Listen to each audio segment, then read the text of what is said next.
तेरे हरम की क्या बात मौला, तेरे हरम की क्या बात मौला, तेरे करम की क्या बात मौला, तेरे हरम की क्या बात मौला, तेरे करम की क्या बात मौला, ताम्र कर दे आना मुक़द्दर। अल्लाहु अकबर अल्लाहु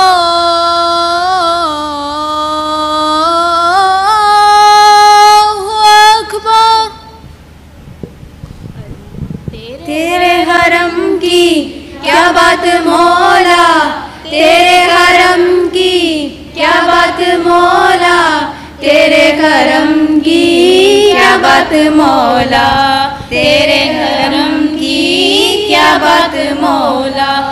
रब मुझको बुलाएगा, मैं काबे को देखूंगा, वो दिन भी तो आएगा, मैं काबे को देखूंगा, रब मुझको बुलाएगा।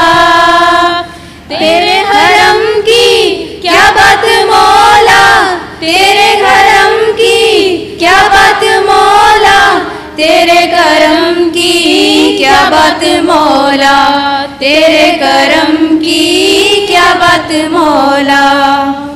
मायूस नहीं हूँ मैं अल्लाह की रहमत से, मायूस नहीं हूँ मैं अल्लाह की रहमत से, मायूस नहीं हूँ मैं अल्लाह की रहमत से। वो हज पे बुलाएगा, वो हज पे बुलाएगा, मैं काबे को देखूंगा, वो दिन भी तो आएगा, मैं काबे को देखूंगा, रब मुझको बुलाएगा। तेरे हरम की क्या बात मौला, तेरे हरम की क्या बात मौला, तेरे करम की क्या बात मौला, तेरे करम की क्या बात मौला।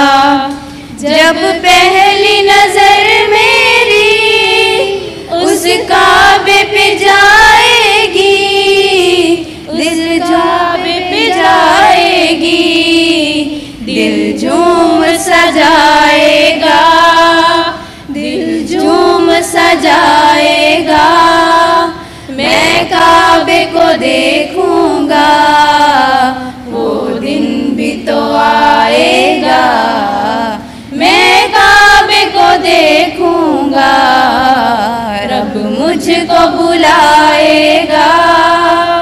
तेरे हरम की क्या बात मौला, तेरे हरम की क्या बात मौला, तेरे करम की क्या बात मौला, तेरे करम की क्या बात मौला। मैं काबे की चादर को हाथों से पकड़ लूंगा, मैं काबे की चादर को हाथों से पकड़ लूंगा, दिल मेरा भर आएगा, दिल मेरा भर आएगा, मैं काबे को देखूंगा, वो दिन भी तो आएगा, मैं काबे को देखूंगा, रब मुझको बुलाएगा। अल्लाह अल्लाह अल्लाह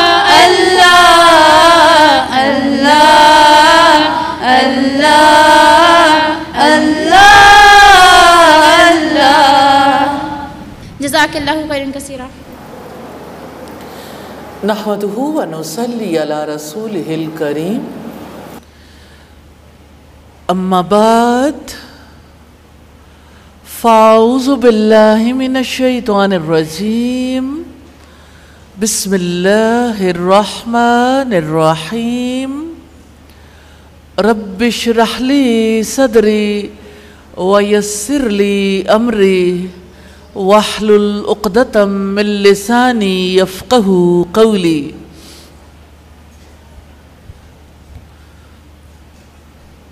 ज़ुल्क़ादा के महीने की आखिरी घड़ियां हैं। वो वक्त करीब है। थोड़ी ही देर के बाद जब सूरज डूब जाएगा और चांद निकलेगा। ये चांद ज़ुल्हज्जा का है। ज़ुल्हज्जा का मतलब है हज वाला, यानी वो चांद जिसमें हज होता है। अल्लाह ताला के घर की ज़ियारत के लिए लोग निकलते हैं। जब अल्लाह ताला की रहमत से, उसकी खैर व बरकत से दुनिया के कोने कोने से लोग अल्लाह ताला के घर को पहुंचते हैं। जब भी ज़ुल्हज्जा की बात आती है तो रब्बुल इज़्ज़त के कलाम से उसकी बहुत बड़ी बात, बहुत बड़ा पैगाम, उसकी कसम याद आती है। क्या शान है जहानों के बादशाह की। आज अभी जब चांद निकलेगा तो वो कसम सादिक आएगी, वल फज्र वलयालिन नाशर। कसम है फजर के वक्त की, कसम है 10 रातों की। ये 10 रातें, रात से मुराद दिन भी है। ये 10 दिन ऐसे हैं जिनकी कसम जहानों के बादशाह ने खाई है। ये 10 दिन जिनमें बहुत से नेक अमल करने वाले होते हैं, लेकिन मैं कुछ चीज़ें ज़रूर पॉइंट आउट करना चाहती हूँ। जो हज करने जाए वो भी, और जो पीछे रह जाए वो भी। चांद नज़र आने के बाद नाखून नहीं काटने, बाल नहीं तराशने। चांद नज़र आने के बाद तकबीरात कहनी है, अल्लाह की तकबीर, अल्लाह की बड़ाई बयान करनी है। जो हज को गया वो तो हज वाले महीने में हज करेगा। पीछे रहने वाले हाजियों जैसे अमाल करेंगे। अल्लाह की शान कितनी बड़ी है। पीछे वालों को भी इस महीने में, इन दिनों में महरूम नहीं रखा। जाने वाले कुर्बानियां करेंगे तो पीछे वालों के लिए भी कुर्बानी करना, कुर्बानी का अमल कितना बड़ा बना दिया गया। पीछे वाले भी कुर्बानियां करेंगे।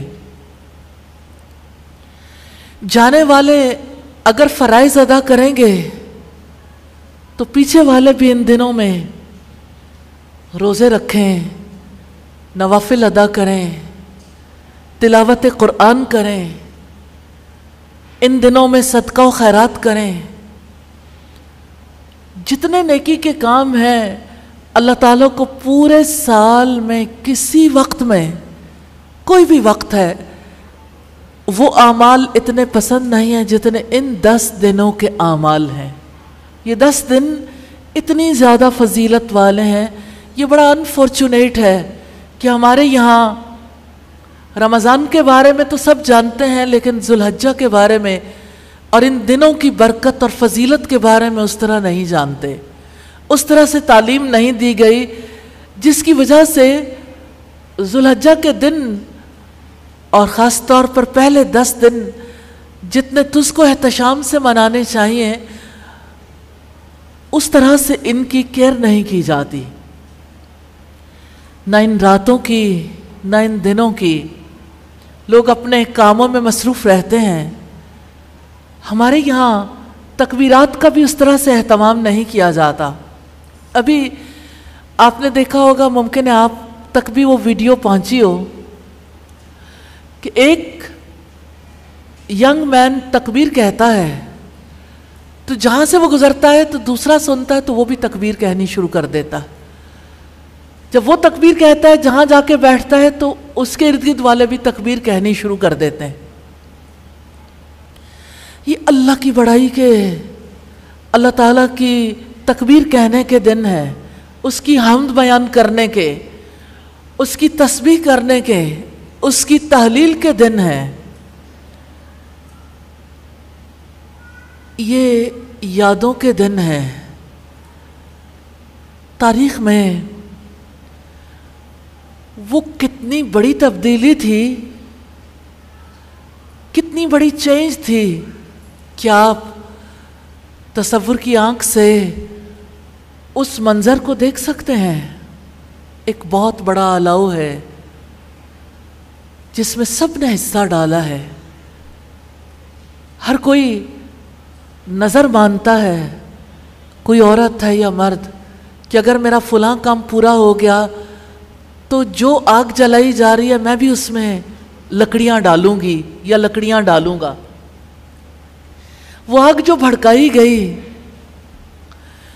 इतना बड़ा अलाव जो रोशन हुआ, जानते हैं क्यों हुआ था? इसलिए कि इब्राहीम अलैहिस्सलाम ने वक्त के बादशाह को जवाब दिया था जब उसने पूछा था तेरा रब कौन है? तूने हमारे बुत तोड़े, तूने हमारे खुदाओं का क्या हाल कर दिया, तू कौन है? किसकी परस्तिश करता है? तेरा रब कौन है? तो इब्राहीम अलैहिस्सलाम ने जवाब दिया था मेरा रब वो है जो जिंदा भी करता है, मारता भी है, जिंदगी देता है और मौत से हमकिनार भी करता है। कहने लगा ये काम तो मैं भी कर सकता हूं। 2 कैदी बुलवाए, एक का सर कलम कर दिया, दूसरे को आज़ाद कर दिया। कहने लगा देखो जिंदगी और मौत तो मेरे हाथ में भी हैं। इब्राहीम अलैहिस्सलाम ने उसी वक्त कहा मेरा रब सूरज को मशरिक से निकालता है, तुम मगरिब से निकाल कर दिखा दो। फबुहितल्लज़ी कफर, तो हैरान और शशदर रह गया वो जिसने कुफ्र किया था। इराक का इलाका था जहां ये नमरूद के दरबार में डिस्कशन जारी थी। बादशाह वक्त और एक मुजरिम, यानी सो कॉल्ड, उनकी नज़रों में जो मुजरिम था, उनके दरमियान, क्योंकि चैलेंज कर दिया था उनके खुदाओं को और उनके अकायद को तोड़ डाला था इब्राहीम अलैहिस्सलाम ने। आपको याद होगा इब्राहीम अलैहिस्सलाम ने कैसे बुत तोड़े थे, और जब उन्होंने आके दरियाफ्त किया तो उन्होंने जवाब दिया इनके बड़े से पूछ लो, कुल्हाड़ा तो उसकी गर्दन पे पड़ा है। ये वो मौका था जब लोगों ने कहा तुम जानते हो कि हम इनसे कुछ नहीं पूछ सकते, हमारी बात का वो जवाब नहीं दे सकते। एक अकेले इब्राहीम अलैहिस्सलाम पूरे इलाके में अल्लाह ताला की दावत के सफ़ीर, तर्जुमान बने हुए थे। नमरूद को अपनी बादशाह डूबती महसूस हो रही थी। आज़र को, जो इब्राहीम अलैहिस्सलाम के वालिद थे, इब्राहीम अलैहिस्सलाम पर बड़ा तैश था।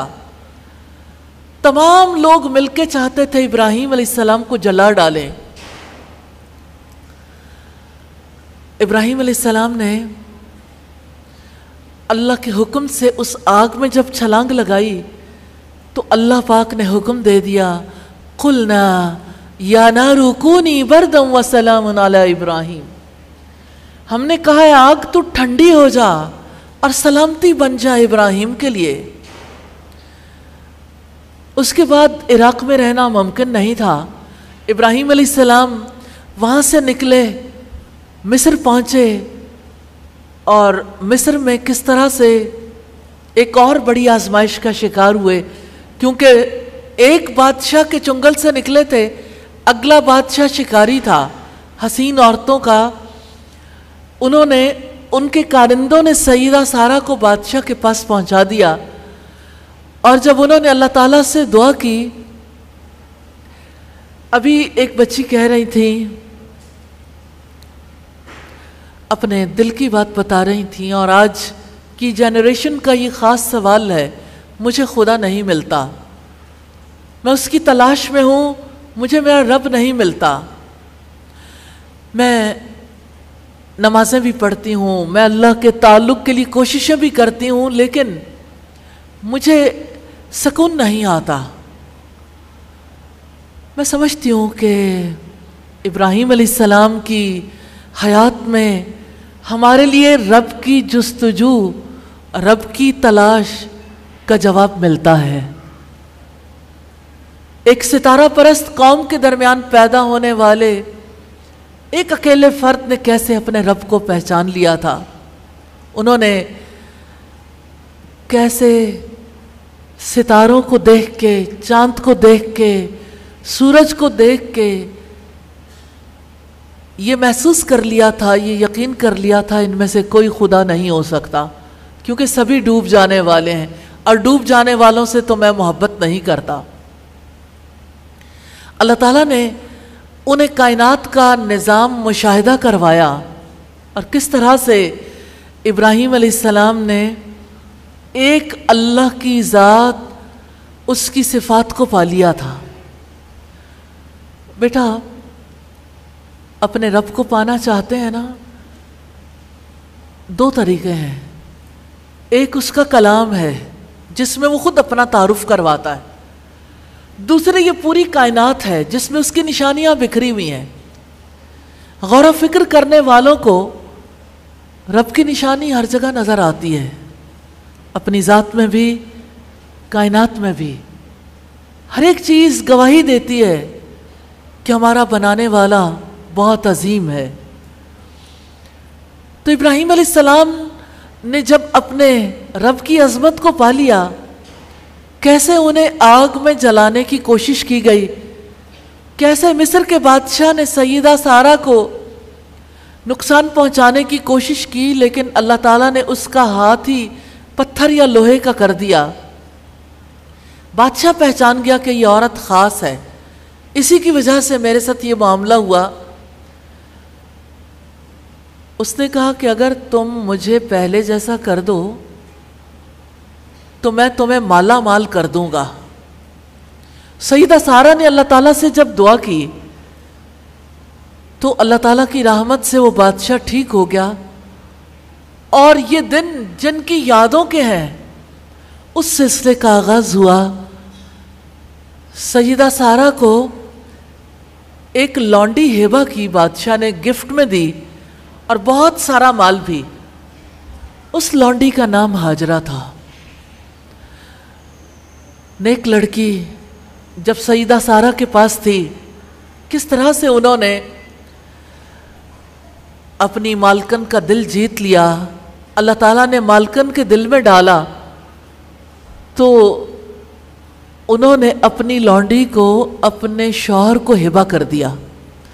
यूं उस लौंडी के बतन से सईदना इस्माईल अलैहिस्सलाम पैदा हुए। माँ और बच्चा दोनों ही जब अल्लाह ताला के हुक्म से इब्राहीम अलैहिस्सलाम के साथ चले तो उन्होंने उस जगह पे उन्हें छोड़ा जहां आज हमारा हरम है, आज जहां बैतुल्लाह है। इब्राहीम अलैहिस्सलाम जाने लगे तो सईदा हाजरा उनके पीछे लपकी थी और उनसे सवाल किया था, किसके हुक्म से मुझे यहां छोड़े जा रहे हो? इब्राहीम अलैहिस्सलाम खामोश हो गए तो सईदा हाजरा ने खुद सवाल किया, क्या अल्लाह के हुक्म से मुझे छोड़े जा रहे हो?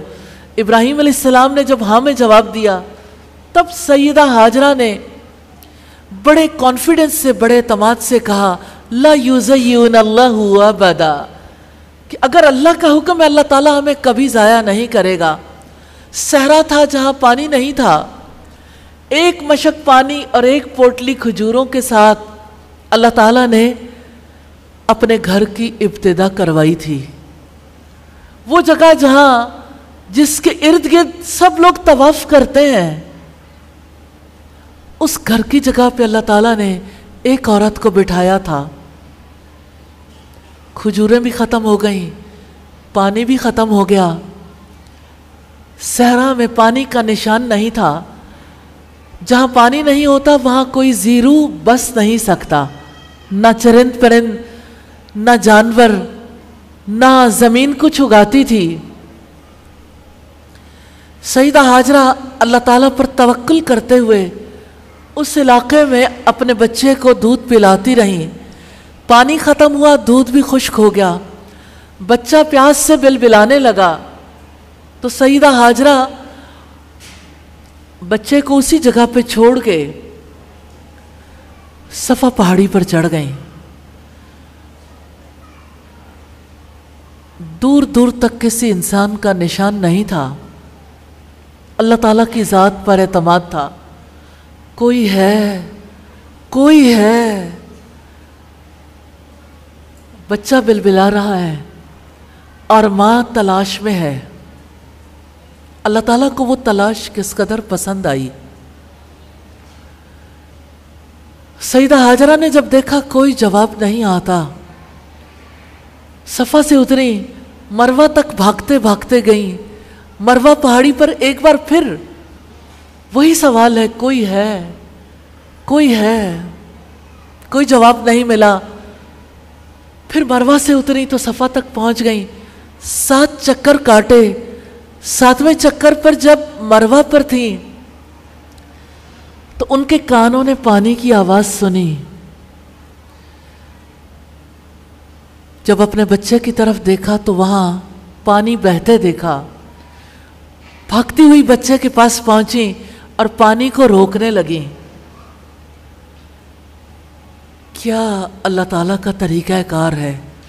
कौन जानता था कि इस जगह पर अल्लाह ताला का घर तामीर होने वाला है और ये पानी पूरी दुनिया तक, दुनिया के इंसानों तक पहुंचता रहेगा।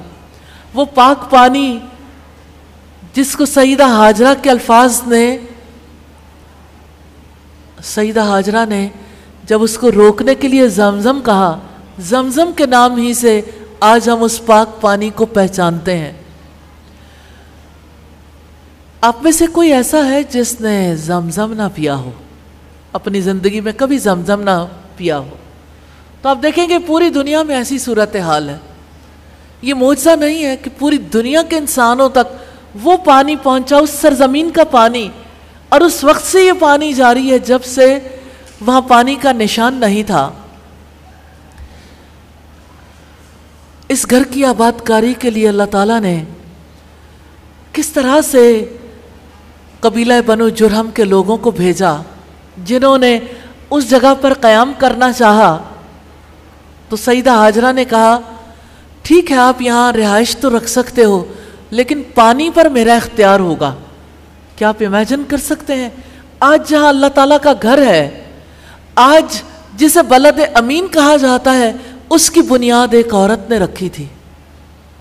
एक खातून को अल्लाह ताला ने इतना बड़ा मकाम दिया।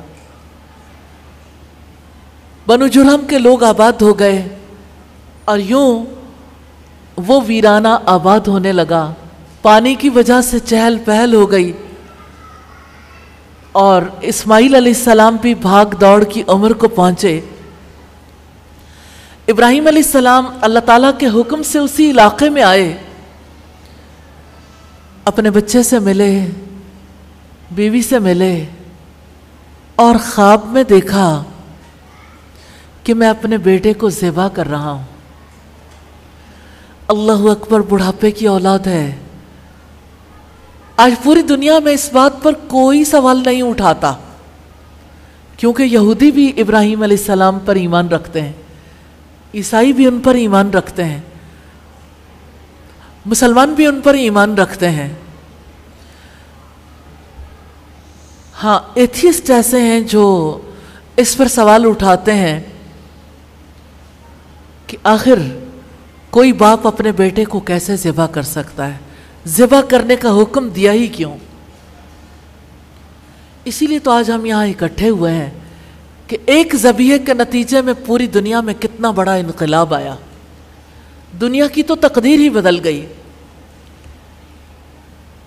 इब्राहीम अलैहिस्सलाम ने कैसे अपने बेटे को ख्वाब सुनाया और बेटे ने कहा आपको जो हुक्म दिया जा रहा है आप कर डालिए, सतजिदुनी इंशाअल्लाहु मिनस्साबिरीन, इंशाअल्लाह आप मुझे सब्र करने वालों में से पाएंगे।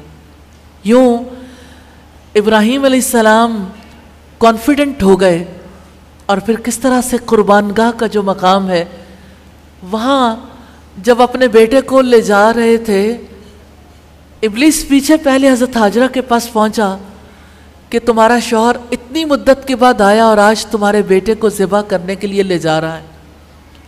हज़रत हाजरा ईमान वाली औरत थी, दाव नहीं चला, हज़रत इस्माइल के पास आया, फिर आखिरकार हज़रत इब्राहीम के पास पहुंचा। इब्राहीम अलैहिस्सलाम ने एक मकाम पर रुक कर इब्लीस को कंकर मारे, फिर वो दूसरे मकाम पर आया तो उन्होंने वहाँ भी कंकर मारे, फिर तीसरे मकाम पर आया वहाँ भी कंकर मारे, आखिरकार वो ज़मीन में धंस गया। यही हमारे जमरात हैं जहाँ इन दिनों में रमी का आगाज़ होता है। 10वें दिन यानी 10 ज़ुल्हिज्जा को रमी का आगाज़ होता है और वो इब्राहीम अलैहिस्सलाम के अमल की यादगार है। और फिर कुर्बानगाह पे जब अपने बेटे को लेके गए, छुरी तो बेटे की गर्दन पर चलाई थी लेकिन अल्लाह ताला ने उसकी जगह मेंढा डाल दिया। यूं एक बड़ी कुर्बानी की यादगार पूरी दुनिया के लिए बहुत बड़ी मिसाल बन गई कि अगर अल्लाह ताला हुक्म दे तो बेटे की गर्दन पर भी छुरी चलाने से गुरेज नहीं किया करते जो अल्लाह ताला से मोहब्बत करते हैं। इब्राहीम अलैहिस्सलाम को जिंदगी में 30 बड़ी आजमाइशों से गुजरना पड़ा और फिर अल्लाह ताला ने हुक्म दिया उसी जगह पर मेरा घर तामीर करो। अल्लाह ताला का वो घर जब तामीर कर रहे थे इब्राहीम अलैहिस्सलाम और इस्माइल अलैहिस्सलाम उसके लिए पत्थर ला रहे थे, जिस पत्थर पर चढ़ के इब्राहीम अलैहिस्सलाम दीवारें ऊंची कर रहे थे, उस पत्थर पर आज भी इब्राहीम अलैहिस्सलाम के कदमों के निशानात हैं। आज भी वो मुल्तज़िम के सामने एक गोल्डन और चबूतरे में जिसके दरमियान शीशा लगा हुआ है, जिसे मकाम इब्राहीम कहते हैं, उसमें वो पत्थर मौजूद है जिसमें इब्राहीम अलैहिस्सलाम के कदमों के निशानात हैं।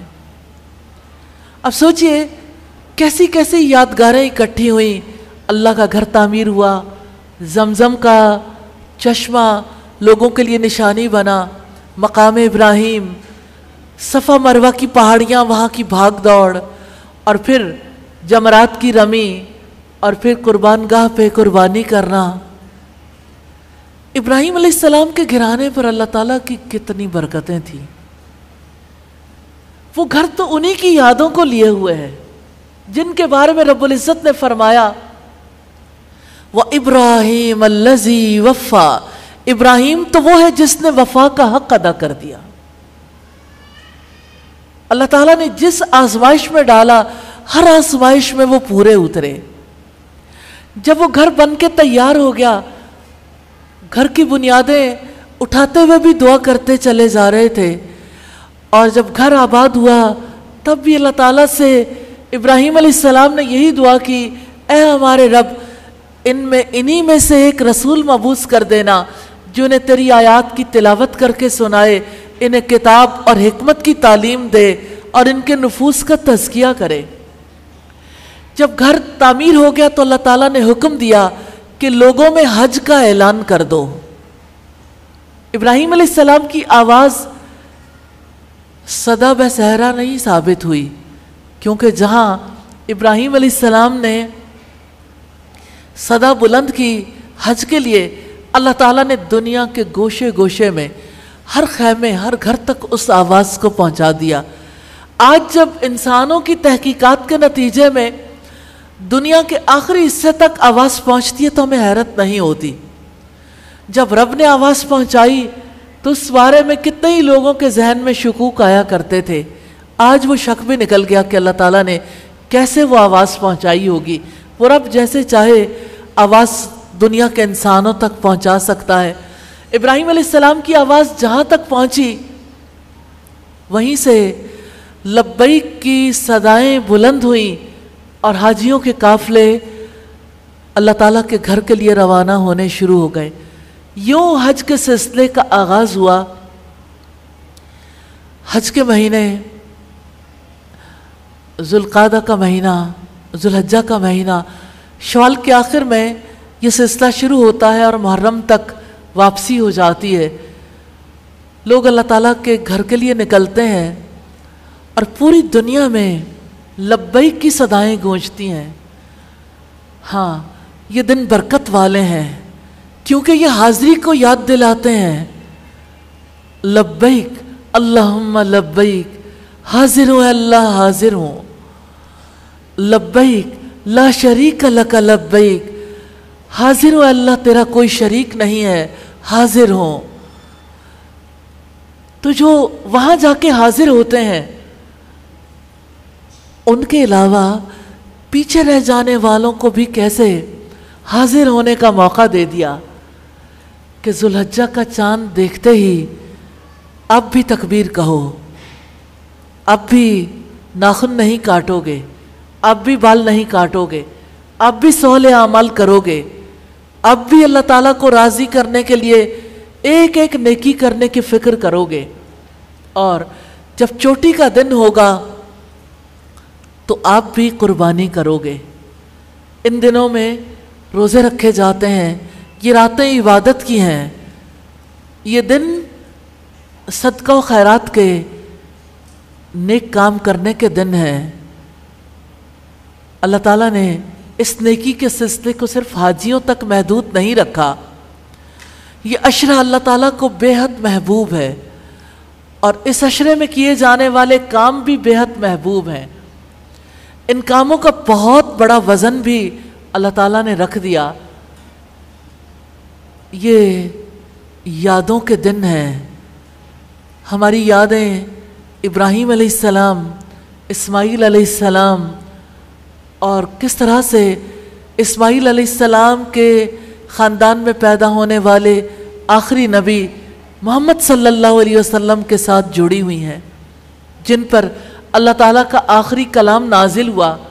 और कैसे जब हज का आगाज़ हुआ था तो वही घर जिसमें तौहीद की सदा बुलंद हुई थी, उसी घर में 360 बुत रख दिए गए थे।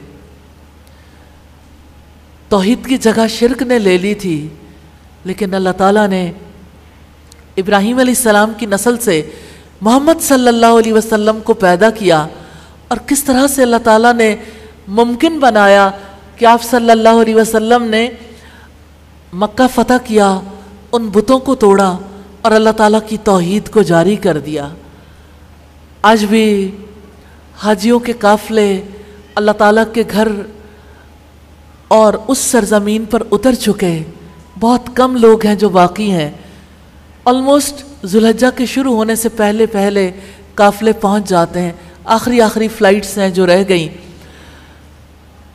बाकी लोग जो हैं वो अल्लाह ताला के घर पहुंचकर उम्रा कर चुके और उस घर को देखकर दुआएं करने वाले, आंसू बहाने वाले, अपनी ज़िंदगी भर की तमन्नाओं और ज़िंदगी भर की प्यास को अपने आंसुओं से बुझाते आज भी तवाफ़ करते हुए उस घर का उम्रा करते हुए मसरूफ़ अमल हैं। उनकी नमाज़ें, उनकी तिलावत, उनका ज़िक्र, वहाँ पर ये सदाएं जारी हैं। और पीछे वाले अल्हम्दुलिल्लाहि रब्बिल आलमीन अल्लाह ताला की तरफ से महरूम नहीं रखे गए। आज चांद देखने के बाद करने वाले काम कौन से हैं? पहला काम चांद देखने की दुआ है, जहाँ से अल्लाह ताला के ताल्लुक़ का आगाज़ होता है। अल्लाहुम्मा अहिल्लहु अलैना बिल अम्नि वल ईमान वस्सलामती वल इस्लाम रब्बी व रब्बुकल्लाह। ए अल्लाह, या अल्लाह, इस चांद को हमारे लिए अमन वाला, ईमान वाला बना देना, सलामती वाला, इस्लाम वाला बना देना। ए चांद, तेरा रब भी अल्लाह है और मेरा रब भी अल्लाह है। क्या आप चांद देखने की दुआ दोहराएंगे? अल्लाहुम्मा अहिल्लहु अलैना, अल्लाहुम्मा अहिल्लहु अलैना बिल अम्नि वल ईमान वस्सलामती वल इस्लाम रब्बी व रब्बुकल्लाह। एक बार फिर दोहराइए।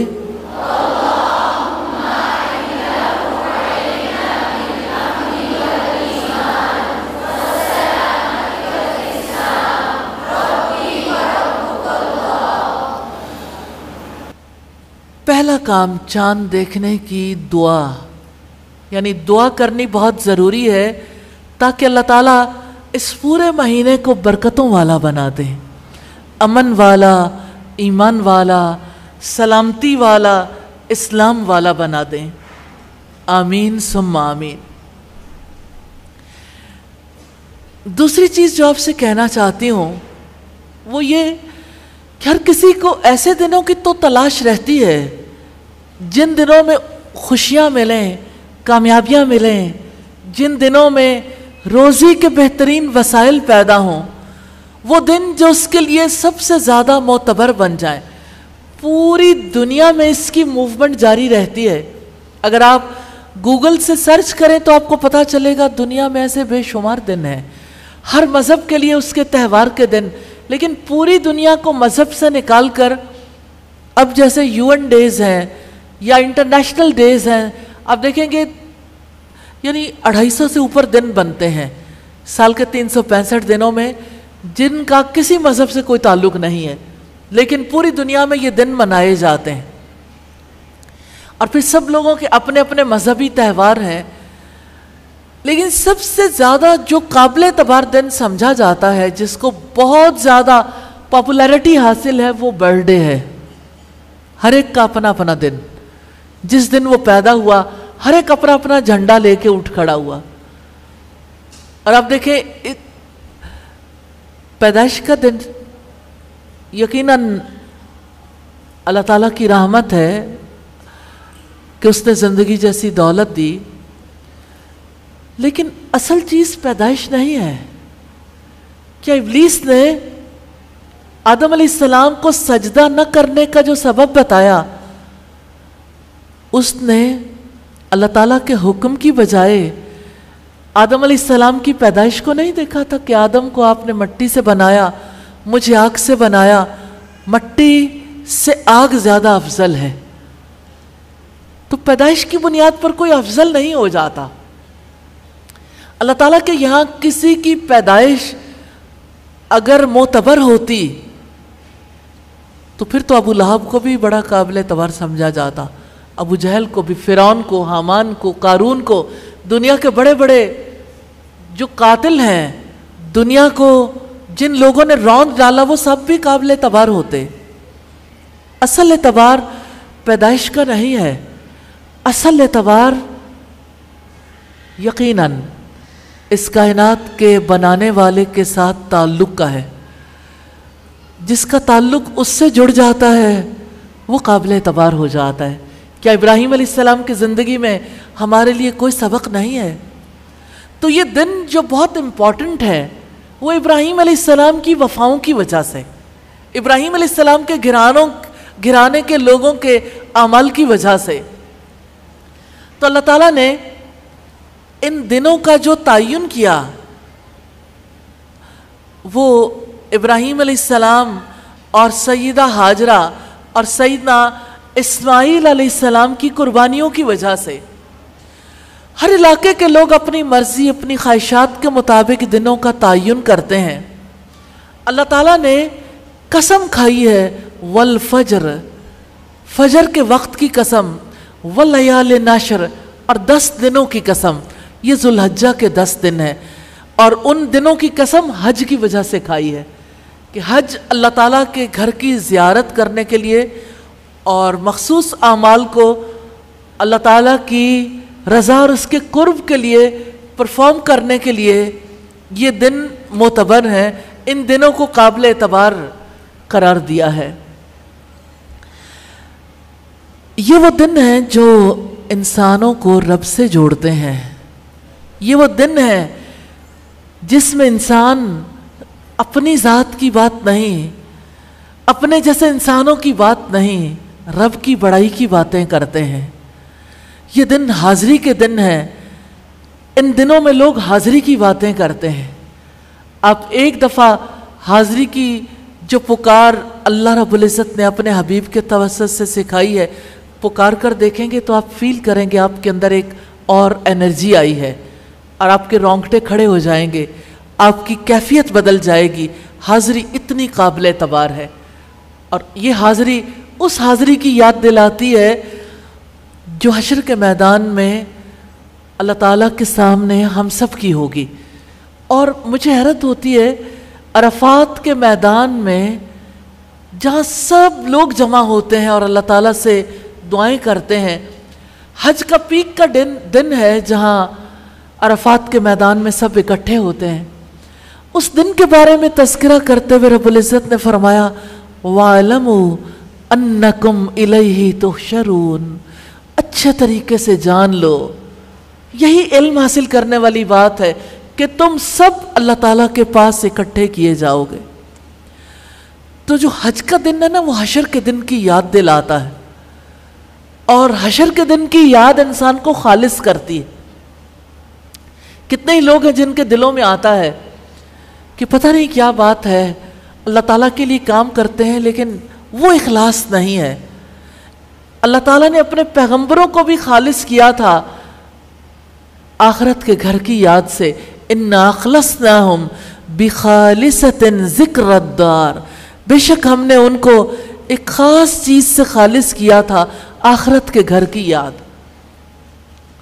तो ये दिन जब अपने यानी जो जो ये दिन आगे बढ़ते हैं, दिन का रोज़ा और रात की इबादत, दिन में सदका व खैरात और दिन में नेकी के अमाल और रातों में नवाफिल दुआएं, अल्लाह ताला का जिक्र, उसकी तस्बीह, उसकी हम्द का सिलसिला जब आगे बढ़ता है, हज का दिन आता है और हज का दिन ऐसा है कि हाजी तो रोज़ा नहीं रख सकते, लेकिन पीछे वाले जब रोज़ा रखते हैं तो एक पिछले साल के और एक आने वाले साल के गुनाहों का कफ़ारा हो जाता है वो रोज़ा। यानी पीछे वालों के लिए इतना बड़ा अजर है, ये दिन इतनी बरकत वाले हैं। और फिर जब 10वीं जुल्हज्जा का दिन आता है तो कैसे हरम में भी, हरम के इर्द गिर्द भी कुर्बानियाँ होती हैं, कुर्बानगाह में भी कुर्बानियाँ होती हैं और पीछे वाले भी अपने अपने मकाम पर कुर्बानियाँ करते हैं। कुर्बानी क्या है? रसूलुल्लाह सल्लल्लाहु अलैहि वसल्लम से ये सवाल हुआ था, मा हाज़िहिल अज़ाही, ये कुर्बानियाँ क्या हैं? तो आप सल्लल्लाहु अलैहि वसल्लम ने फरमाया था, सुन्नत अबीकुम इब्राहीम, तुम्हारे बाप इब्राहीम अलैहिस्सलाम की सुन्नत है, ये उनका तरीका है। तो जब हम कुर्बानी करते हैं तो हम उस बड़ी कुर्बानी को याद करते हैं जब एक बाप ने, इब्राहीम अलैहिस्सलाम ने अपने बेटे को अल्लाह ताला के रास्ते में कुर्बान करना चाहा था। वो सारे वाक़यात हमारे लिए हमारी सबसे प्रेशियस, सबसे कीमती यादें हैं। ये हमारी असल ज़िंदगी है। हर इंसान की कुछ यादें होती हैं अपनी ज़ात के हवाले से, अपने ख़ानदान के हवाले से, जहाँ जहाँ उसे जाने का मौका मिलता है, जिन लोगों के दरमियान रहने का मौका मिलता है, जो कुछ वो करता है वो उसकी यादों का हिस्सा बन जाता है। अल्लाह ताला ने हमारी यादों में दरअसल उन हस्तियों को बसाने के लिए ये हुक्म दिया है, वस्कुर फिल किताबी इब्राहीम, इस किताब में इब्राहीम का तज़किरा करो। तो जब हम तज़किरा करते हैं उन हस्तियों का, तो हमें अपनी ज़िंदगी के लिए भी असबाक मिलते हैं। अल्हम्दुलिल्लाहि रब्बिल आलमीन। तो ये दिन है जो इंसान को उसकी फितरत के मुताबिक ढाल देते हैं। ज़ुल्हज्जा का महीना शुरू होने के बाद जैसे आप चांद देखने की दुआ करेंगे, दूसरा बड़ा अमल है तकबीर। तकबीर कहनी है। क्या आप लोगों में से कोई तकबीर कहेगा? आप मिलके तकबीर कहेंगे? जी कहिए।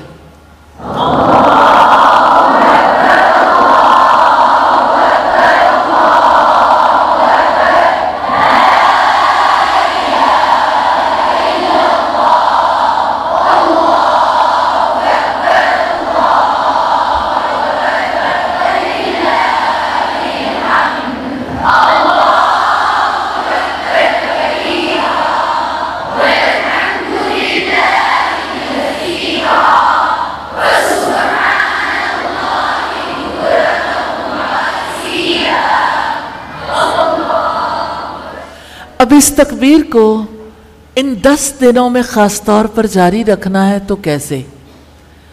आपके घर में आप खुद तो तकबीरात कहेंगे, लेकिन तकबीरात लगाए रखें। आपके मोबाइल पे, आपके घर में हर वक्त किसी न किसी डिवाइस पे तकबीरात ज़रूर चलती रहें। आपकी गाड़ी में, आप जहाँ जाएं, आप सलाम करें और तकबीर ज़रूर कहें। आप नमाज़ पढ़ें, नमाज के बाद तकबीर ज़रूर कहें। घरों के अंदर आप प्रैक्टिकली लोगों को सिखाएं, बच्चों को, बड़ों को, अपनी बहन भाइयों को, तमाम लोगों को तकबीर पर लगाएं। तकबीर कहना इन दिनों में बहुत बड़ा अमल है। अब याद करें, जिस वक्त ईद की नमाज होती है ना, तब भी तकबीरात होती हैं। जब जिस रास्ते से आप चल के जाते हैं तकबीर कहते हुए, जब रास्ता बदल के आते हैं तकबीर कहते हुए, ईद की नमाज अदा करते हैं तकबीर कहते हुए। हज जब जाते हैं तो वो तकबीर की बजाय लब्बैक कहते हैं। उनकी तकबीर का सिलसिला तब शुरू होता है जब लब्बैक खत्म हो जाती है। तो हाजियों के साथ हमांगी के लिए आप सब मिलकर एक दफा लब्बैक कह लीजिए।